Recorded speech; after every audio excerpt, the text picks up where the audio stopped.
Bismillahirrahmanirrahim. Assalamualaikum warahmatullahi wabarakatuh. Alhamdulillahirabbil alamin wa bihi nasta'inu ala umuri dunya waddin.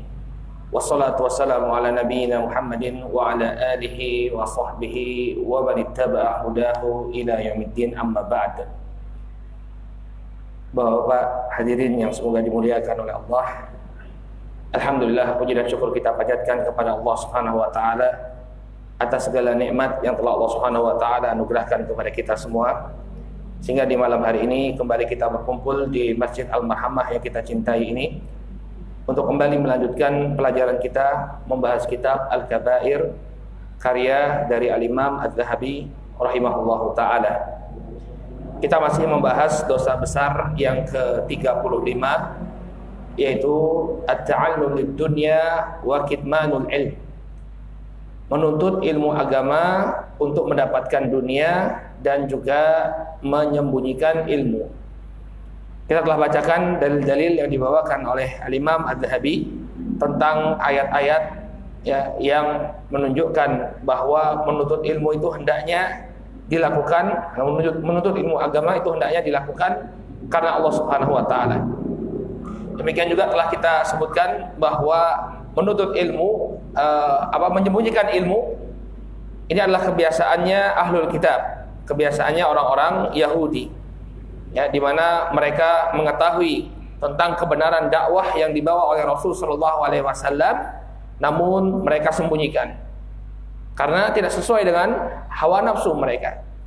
Ya, demikian juga karena mereka takut kehilangan penghargaan manusia. Orang-orang menjadi menghargai Rasul Shallallahu Alaihi Wasallam, tidak lagi menjadikan mereka sebagai tempat untuk konsultasi, tempat untuk bertanya. Baik. Kemudian di sini beliau bawakan juga firman Allah Subhanahu Wa Taala dalam surat Ali Imran, ya, di mana Allah Subhanahu Wa Taala berfirman, wa idz akhadallahu mitsaqal ladzina utul kitab latubayyinunnahu lin-nasi wa la taqtumunah fanabadhuhu wara'a dhuhurihim.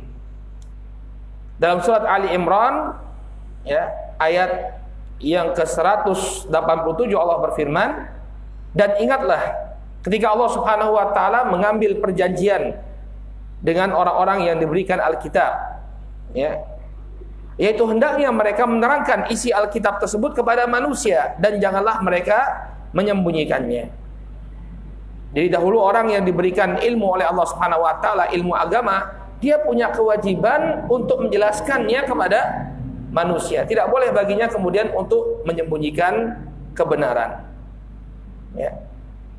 Ini dilakukan oleh ahlul kitab. Ketika di dalam kitab suci mereka Allah Subhanahu wa taala mengharamkan, misalnya mengharamkan untuk minum khamr. Ya. Mereka tidak sampaikan ini pada manusia. Ketika ada orang membaca, loh ini kok kita dalam kitab suci kita dilarang untuk minum khamar, maka pendeta-pendetanya mengatakan bahwa oh ini bagi orang-orang pengikutnya Nabi Musa. Ini jadi dulu, ya, kalau kita sekarang sudah diperbolehkan. Loh ini kok kenapa di dalam kitab suci dikatakan tidak boleh makan babi? Oh ini maksudnya makan babi hutan. Kalau babi yang biasa nggak apa-apa dimakan. Jadi mereka menyampaikan tidak menyampaikan apa yang disebutkan dalam kitab suci mereka, tapi kemudian membuat alasan-alasan agar keadaan mereka diterima oleh manusia. Ya. Jadi saya pernah tanya ke ada seorang sopir Nasrani, saya tanya, Mas, bukannya di kitab suci panjenengan itu ada larangan riba juga dilarang, demikian juga nggak boleh minum alkohol. Nah, kenapa kok kenyataannya kaum Nasrani sekarang melakukan itu semua? Kemudian mereka mengatakan bahwa pendeta kami mengatakan, kata dia, bahwa itu maksudnya adalah berlaku pada Bani Israel, pengikutnya Nabi Musa. Ketika Yesus, ya, membawa aturan baru, ini perjanjian baru, itu semua dihapus, nggak berlaku, kata dia. Sehingga kami boleh saja makan babi, kami boleh saja minum alkohol, ya. Nah, ini mereka tidak menjelaskan apa yang telah diharamkan oleh Allah Subhanahu wa taala. Mereka sembunyikan. Ya, kalau kita lihat sejarahnya umat Nasrani itu kan pertama kali diturunkan, atau bangsa yang pertama kali berinteraksi dengan agama Nasrani itu adalah bangsa Romawi, Pak. Nah, bangsa Romawi ini punya kebiasaan minum khamar, makan babi, dan mereka memiliki lebih dari satu Tuhan. Jadi awal-awalnya orang-orang Nasrani mereka hanya mengakui satu Tuhan, Allah. Kemudian Nabi Isa alaihissalam itu adalah utusan Allah. Ini ajaran Islam yang ajaran Nasrani yang masih murni. Ya. Namun kemudian kenapa kok muncul Trinitas? Disebutkan oleh Al-Imam Ibnu Katsir rahimahullahu taala dalam Al-Bidayah wa Nihayah bahwa ketika itu orang-orang atau pembesar-pembesar Romawi, jadi pembesar Romawi yang pertama kali tertarik kepada agama Kristen itu adalah Kaisar Konstantin namanya. Yang namanya kemudian diabadikan menjadi kota Konstantinopel. Ya, pertama tuh ibunya tuh namanya Ratu Helena. Ratu Helena ini dia tertarik dengan agama Nasrani, kemudian dia menjadi Nasrani. Jadi seorang Nasrani ya. Lalu dia mengajak putranya yang sekarang jadi kaisar, yakni Kaisar Konstantin, untuk menjadi seorang Nasrani juga. Nah, ketika itu sudah berkembang aliran-aliran dalam Nasrani. Ya, ada Nestorian, ada aliran yang masih murni, ya. Kemudian ketika dia mempelajari agama Nasrani, ini kaisar bingung. Karena saking banyaknya aliran-aliran tadi. Ya, ada yang menganggap bahwa Nabi Isa itu Tuhan satu-satunya, ya. Ada yang menganggap Nabi Isa itu adalah anak Tuhan, ada yang menganggap bahwa Nabi Isa cuma nabi. Dia bingung. Kemudian dia kumpulkan semua pendeta dari berbagai aliran ini. Ya, di suatu tempat namanya Nikea. Nikea itu sekarang berada di daerah Turki. Dia kumpulkan, maka ada yang dikenal dengan konsili Nikea. Lalu dia melihat dari banyaknya aliran-aliran ini, yang paling cocok dengan ajaran agama Romawi itu yang mana? Kalau menyembah satu Tuhan, tentu ini akan mendapatkan penolakan dari bangsa Romawi. Kenapa? Mereka punya banyak dewa. Ada dewa Bapa Zeus, ya. Ada kemudian dewa perang Mars, ada dewa Apollo, dewa Atlas, banyak sekali dewa mereka. Jadi tidak bisa menerima konsep tauhid, akhirnya dia pun memilih, ya, ajaran Trinitas yang mengatakan bahwa Tuhan itu satu dari yang tiga. Ada Tuhan Bapa, ada Tuhan Anak, ada Roh Kudus. Nah, ini lebih bisa acceptable, lebih diterima oleh orang-orang bangsa Romawi. Makanya kalau kita lihat lukisan-lukisan Tuhan atau malaikat, ya, lukisan-lukisan itu di belakangnya itu ada cahaya di belakangnya. Nah, dulu ini ciri-cirinya dewanya orang-orang Romawi, itu namanya Helios, cahaya di belakang. Ya. Nah, mereka demi mendapatkan ridho sang raja, kemudian ya sudahlah, yang penting apa? Diterima ajaran Nasrani. Sehingga sampai sekarang ajaran Trinitas itu tetap menjadi, ya, ajaran atau akidahnya orang-orang Nasrani sampai sekarang. Nah, ini mereka menyembunyikan ilmu, tidak menyampaikan yang benar. Ya, padahal Allah Subhanahu wa taala sudah mengambil perjanjian kepada mereka, litubayyinunnahu linnas, untuk menjelaskan isi Alkitab itu kepada manusia. Wala taktumuna, jangan kalian sembunyikan. Ya. Fanabadhuhu wara'a dhuhurihim. Tapi apa yang mereka lakukan? Mereka justru membuangnya, ya, membuang janji tersebut di belakang punggung-punggung mereka. Maksudnya apa? Mereka mengkhianati apa yang telah diwasiatkan oleh Allah Subhanahu wa taala. Sampaikan Alkitab, sampaikan kitab suci kalian. Tapi justru dia sembunyikan, dia buang di belakang punggung-punggung mereka. Untuk apa? Dalam kelanjutan ayatnya kata Allah Subhanahu wa taala, "Washtarau bihi thamanan qalilan." Mereka menukarnya dengan harta yang sedikit. Demi mendapatkan dunia, demi mendapatkan keridhaan manusia. Nanti kalau kebanyakan yang dilarang, orang-orang akan menjauhi. Ini kok isinya haram. Ya udah, nggak mau lagi. Ya, ikut ajaran agama yang banyak keharamannya. Ya, pengennya bebas. Ya, kalau dalam Islam kan banyak sekali yang diharamkan. Ini nggak boleh, ini nggak boleh. Makanya kata Nabi SAW, ad-dunya sijnul mu'min wa jannatul kafir. Dunia ini bagai penjara bagi orang-orang yang beriman. Bagi kita orang yang beriman, dunia ini penjara. Ini nggak boleh haram, mau ngambil ini nggak boleh haram. Ya, banyak yang diharamkan dalam Islam. Sedangkan orang-orang kafir ini bagaikan surga dunia, segala macam boleh. Nah, maka mereka karena ingin mendapatkan ridho orang-orang yang cinta dunia ini, mereka halalkan apa yang diharamkan oleh Allah Subhanahu wa taala. Fabi'sa ma yashtarun, maka amat buruklah apa yang mereka perjualbelikan. Ya. Nah, ini ada catatan dari Al-Imam Ibnu Katsir. Ini bagus sekali. Jadi ini ayat memang turun tentang ahlul kitab. Tapi bagaimana memproyeksikannya terhadap kaum muslimin? Kata Imam Ibnu Katsir, fi hada tahdhiru lil ulama. Di dalam ayat ini terdapat tahdzir, peringatan bagi para ulama. Ya. An yasluku maslakahum, agar mereka jangan menempuh jalannya orang-orang tadi. Orang-orang yang dia menyembunyikan kebenaran demi mendapatkan dunia. Kalau para ulama jangan. Ya, itu adalah sunnahnya ahlul kitab. Adapun kaum muslimin, para ulama yang kaum muslimin, janganlah mereka menempuh jalan yang sama. Ya. Fayusibahum ma asabahum. Maka nanti mereka akan mendapatkan azab sebagaimana azab yang diterima oleh ahlul kitab yang menyembunyikan ilmu. Wa yuslak bihim maslakahum, karena telah menempuh jalan yang ditempuh mereka. Apa kewajiban para ulama? Kata Imam Ibnu Katsir, fa'alal ulama an yabdhulu ma bi aidihim minal ilmin nafi'. Wajib bagi para ulama untuk menyampaikan ilmu yang bermanfaat yang ada di tangan mereka. Enggak boleh dia sembunyikan. Ya. Ad-dal 'alal amali saleh, ilmu yang mengantarkan manusia untuk melakukan amalan saleh. Wala yaktumu minhu syai'an, dan janganlah dia sekali-kali menyembunyikan ilmu tersebut. Jadi ayat ini, hadirin yang dimuliakan oleh Allah Subhanahu wa taala, walaupun dia berbicara tentang ahlul kitab, kata Imam Ibnu Katsir, ini juga peringatan bagi para ulama, bagi orang-orang yang memiliki ilmu. Jangan kalian sembunyikan ilmu kalian. Yang benar sampaikanlah bahwa itu kebenaran, yang salah sampaikanlah bahwa itu salah. Jangan meniru orang-orang ahlul kitab yang karena ingin mendapatkan dunia mereka sembunyikan itu semua. Baik. Ini yang berkenaan dengan menyembunyikan ilmu. Adapun hadis Abu Hurairah ini sudah kita bahas kemarin. Baik. Kemudian kata Al-Imam Az-Zahabi di sini, ya. Waqad mara hadits Abi Hurairah radhiyallahu anhu fi thalathati alladziina yushabuna ilan nar. Dan telah berlalu hadis Abu Hurairah tentang 3 golongan yang dijerembabkan ke dalam neraka. Ahaduhumul ladzi yuqalu lahu innama ta'allamta liyuqal alim wa qad qil. Sekarang beliau berbicara tentang orang yang menuntut ilmu bukan untuk Allah, tapi untuk mendapatkan pujian manusia. Dan telah kita bahas ini waktu kita bahas tentang riya. Hadis tentang 3 orang yang diseret di atas wajahnya lalu dimasukkan ke dalam api neraka. Salah satunya adalah rajulun ta'allamal ilma wa 'allamahu wa qara'al Qur'an. Di antaranya adalah orang yang mempelajari ilmu dan mengajarkannya. Demikian juga dia membaca Al-Qur'an.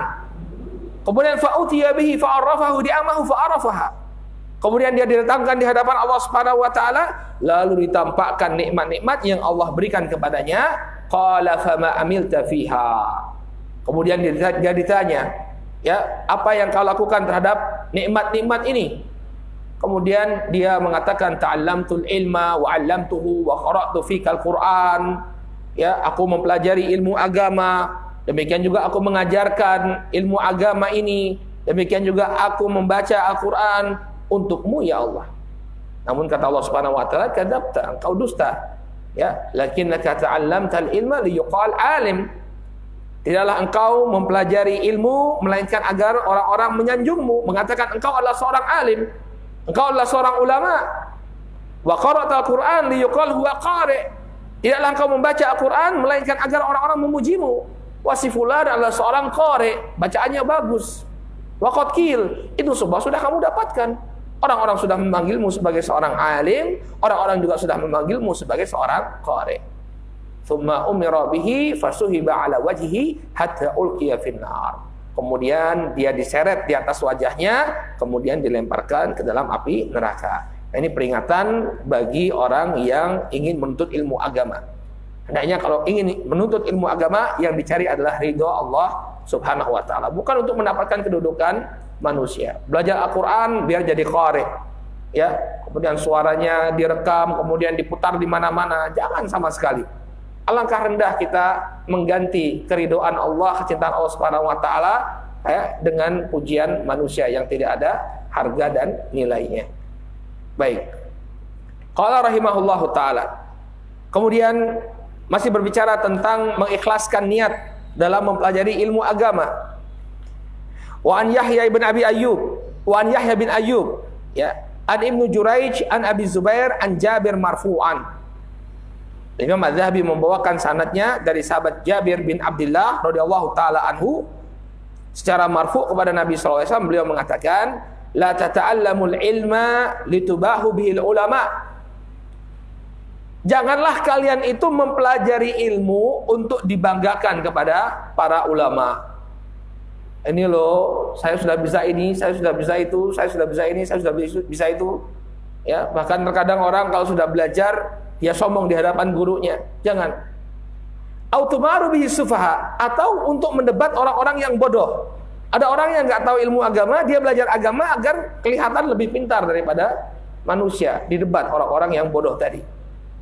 Wala litahizu bihil majlis, dan juga jangan karena dia ingin mendapatkan penghargaan di majlis, artinya di depan manusia. Apa akibatnya? Faman fa'ala dzalika fannarun nar. Maka barang siapa yang melakukan hal itu, jadi dia belajar ilmu agar bisa berbangga-bangga di depan ulama, agar bisa mendebat orang-orang yang bodoh, demikian juga agar mendapatkan penghargaan di hadapan manusia, faman fa'ala dzalika fannarun nar. Barang siapa yang melakukan ini semua, maka neraka kata Rasulullah SAW. Artinya apa? Dia berhak untuk dimasukkan ke dalam neraka. 2 kali beliau mengatakan fanarunar. Ya. Jadi ini penekanan. Nabi sangat menekankan barang siapa yang melakukan hal ini, maka siap-siap dia masuk ke dalam neraka. Dalam riwayat yang mirip dari Ishaq bin Yahya bin Talha bin Abdullah bin Ka'ab bin Malik dari bapak beliau, dari Rasulullah SAW. Ya, Nabi SAW mengatakan, man ibtaghal ilma liyubahi bihil ulama aw yumari bihi sufaha aw yaqbala ifadatan nas ilaihi fa ilan nar. Barang siapa yang mempelajari ilmu agama untuk dibanggakan kepada para ulama, atau untuk mendebat orang-orang yang bodoh, atau bisa mendapatkan penghargaan dari manusia, maka dia masuk ke dalam neraka. Nauzubillah. Makanya kadang-kadang ya kita sebagai orang tua menginginkan anak-anak untuk bisa menjadi penghafal Al-Quran. Ini juga niatnya harus lurus loh ya. Sekarang kan banyak ya sekolah-sekolah tahfidz ya. Anak-anak disekolahkan di sekolah yang berbasis tahfidz Al-Quran. Ini niatnya harus lurus Bapak. Memang ini satu fenomena yang sangat bagus ya. Ya, kita berterima kasih kepada pihak-pihak yang sudah mendakwahkan ini untuk cinta kepada Al-Quran. Di antaranya Syekh Ali Jabir itu. Syekh Ali Jabir itu mengajak orang untuk kembali, ayo kita kembali membaca Al-Quran, menghafal Al-Quran. Tapi niatnya harus lurus. Sebagian orang tua, dia anaknya masuk tahfidz itu biar nanti ikut lomba, ya, agar bisa nanti tampil di acara ini, acara itu. Hati-hati loh. Ya, jadi kita berada di posisi yang sangat berbahaya. Kalau lurus, ikhlas, niatnya, Masya Allah dapat kedudukan yang tinggi di sisi Allah Subhanahu wa taala. Tapi kalau niatnya sudah salah, tujuannya agar bisa tampil di TV seperti itu, ya, maka hati-hati. An-narun nar, ya. Baik. Kemudian beliau beralih lagi ke pembahasan tentang menyembunyikan ilmu. Ya. Qala Nabi sallallahu alaihi wasallam, man su'ila an ilmin fakatamah aljama yaumal qiyamah bilijamin minan nar. Nabi SAW mengatakan, barang siapa yang ditanya tentang sebuah ilmu, maksudnya ini permasalahan agama, fakatamahu, kemudian dia sembunyikan jawabannya, artinya dia tidak menyampaikan kebenaran atas pertanyaan tersebut, apa balasannya? Ya uljima yaumal qiyamah bilijamin minan nar, maka dia akan diberi tali kekang dari api neraka, ya, pada hari kiamat nanti. Ya, jadi dia dihukum dengan cara apa? Mulutnya ini dikasih tali kekang seperti kuda. Ya, al-lijam itu artinya tali kekang. Ya. Dalam riwayat yang lain, Nabi SAW mengatakan, man su'ila an ilmin indahu fakatamahu aljamahu Allahu bilijamin min nar yaumal qiyamah. Ya, senada dengan hadis di atas, Nabi SAW juga mengatakan, barang siapa yang menyembunyikan ilmu, maka Allah yang akan mengenakan tali kekang padanya hari kiamat dengan tali kekang dari neraka. Nah, ini menarik ini. Kenapa orang yang menyembunyikan ilmu itu bentuk hukumannya seperti ini? Kenapa kok hukumannya tidak dipukuli dengan palu godam misalnya? Kenapa orang yang menyembunyikan ilmu hukumannya dipakaikan tali kekang? Ya. Al jaza' min jinsil amal. Balasan itu sesuai dengan perbuatan. Nah, ini menarik disebutkan oleh Al-Imam At-Tibbi sebagaimana yang dinukilkan oleh Al-Mubarakfuri dalam Tuhfatul Ahwadhi. Beliau mengatakan qala At-Tibbi syabbaha ma yudha'u fi fihi min nar bilijamin fi famid dabbah bilijamin min nar mukafa'atan lahu haitsu aljama nafsahu bisukut. Azab yang diterima oleh para ulama yang menyembunyikan ilmu, dia diazab dengan kekang yang terbuat dari api neraka, disamakan azabnya dengan apa yang dilakukan pada hewan tunggangan. Kenapa? Ya, aljama nafsahu bisukut. Karena dia selama hidup di dunia telah mengekang dirinya dengan diam, tidak menyampaikan kebenaran, tidak mengingkari kemungkaran. Jadi resiko kalau dia sudah tahu kebenaran, kemudian dia tidak menyampaikan kebenaran tersebut, atau dia sudah mengetahui suatu hal itu mungkar tapi dia diam. Ya, kenapa diam? Maka nanti di neraka Allah Subhanahu wa taala akan berikan tali kekang di mulutnya. Ya. Wa syubbiha bil hayawan alladhi sukhira wa muni'a min qasdihi ma yuridu. Dia diserupakan dengan hewan tunggangan yang terkekang. Hewan tunggangan itu kan terkekang, dia baru berjalan kalau digerakkan oleh orang yang menaikinya, terkekang dia. Ya, sebenarnya dia mau lari kemana, tapi nggak boleh, sama tuannya diarahkan ke tempat yang lain. Fa innal alima min sya'nihi an yad'u ilal haq. Karena sesungguhnya seorang ulama, seorang yang berilmu itu tugasnya adalah mengajak manusia kepada kebenaran. Ya. Jadi karena dia diam tadi, tidak mengajak manusia kepada kebenaran, dihukum mulutnya dengan diberi kekang dari api neraka. Kamu di dunia sudah diam, tidak menyampaikan kebenaran, maka di akhirat hukumanmu adalah didiamkan juga. Caranya bagaimana? Dikekang mulutnya, diberi tali kekang, tapi dari api neraka. Naudzubillah. Ya. Jadi ini hukuman yang diberikan kepada orang-orang yang menyembunyikan ilmu. Baik. Kemudian kata beliau di sini, qala Nabi sallallahu alaihi wasallam, Nabi sallallahu alaihi wasallam bersabda, Allahumma inni a'udzubika min ilmin la yanfa. Nabi sallallahu alaihi wasallam pernah berdoa, Allahumma inni a'udzubika min ilmin la yanfa. Ya Allah, aku berlindung kepadamu dari ilmu yang tidak bermanfaat. Ya. Doa lengkapnya, Nabi itu berlindung dari 4 perkara, Bapak. Ya, ada 4 perkara yang dimintai perlindungan oleh Nabi SAW. Yang pertama, beliau mengatakan, Allahumma inni a'udzubika min qalbin la yakhsha. Ya Allah, aku berlindung kepadamu dari hati yang tidak khusyuk. Ya. Kemudian, wa min du'ain la yusma. Kemudian yang kedua, dari doa yang tidak didengar. Kemudian yang ketiga, wa min nafsin la tashba. Dari jiwa yang tidak merasa kenyang. Kemudian yang keempat, wa min ilmin la yanfa. Dari ilmu yang tidak bermanfaat. A'udzubika min haula'il arba. Aku berlindung kepadamu ya Allah dari keempat perkara ini. Apa makna doa Nabi SAW? Disebutkan oleh Al-Imam Al-Mubarakfuri ketika mensyarah hadis ini. Kata beliau rahimahullahu ta'ala, qauluhu Allahumma inni a'udzubika min qalbin la yakhsha, ay la yaskunu wa la yatma'innu bi dzikrillah. Ucapan Nabi SAW, ya Allah, ya, aku berlindung kepadamu dari hati yang tidak khusyuk. Maksudnya adalah hati yang tidak khusyuk dan tidak tenang ketika berzikir kepada Allah.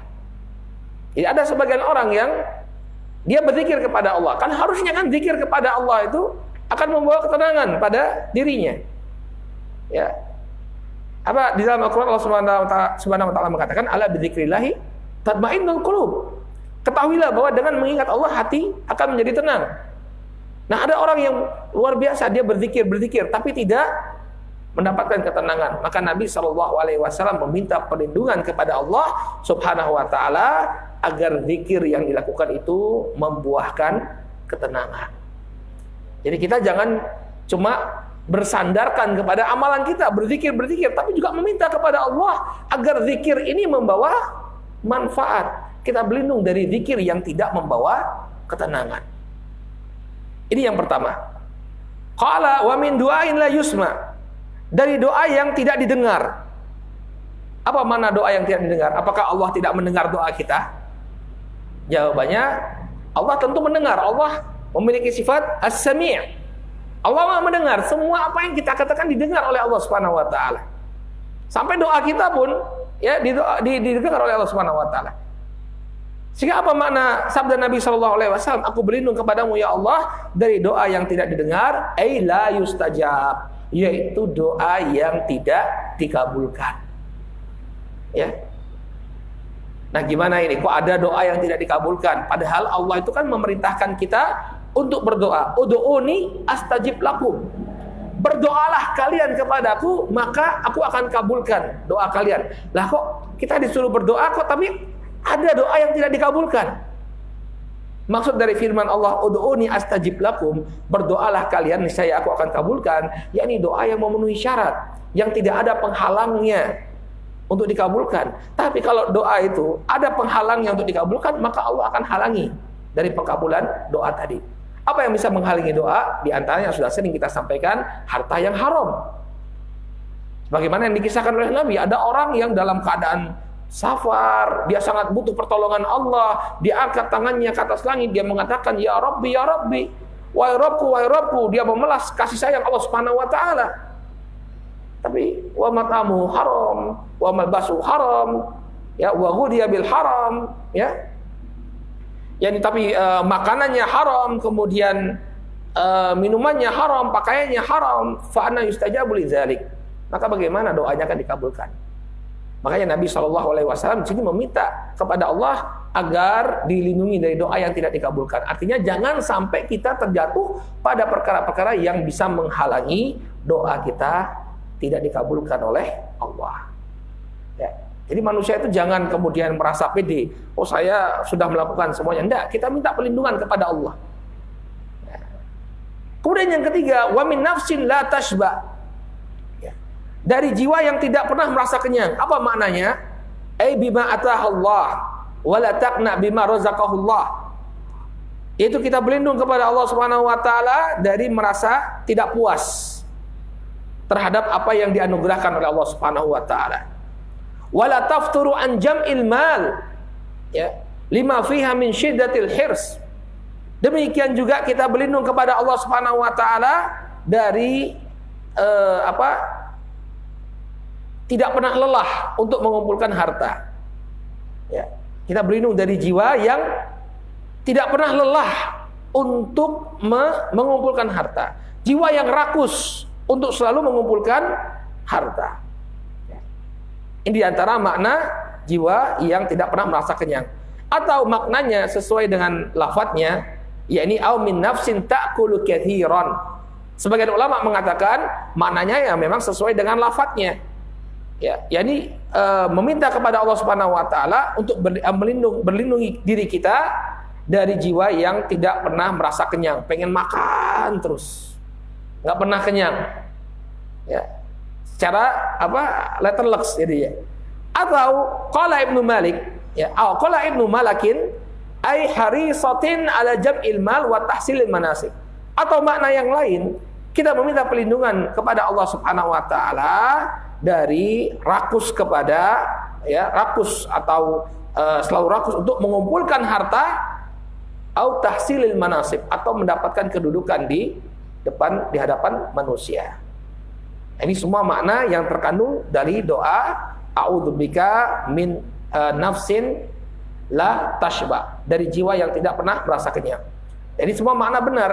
Baik dia tidak kenyang dari makanan atau tidak merasa cukup dengan anugerah yang Allah berikan, atau dari kerasukan untuk rakus dia untuk mendapatkan dunia, atau rakus dia untuk mendapatkan jabatan, ambisi untuk mendapatkan jabatan. Kita berlindung dari ini semua. Kenapa? Karena ini semua akan merusak.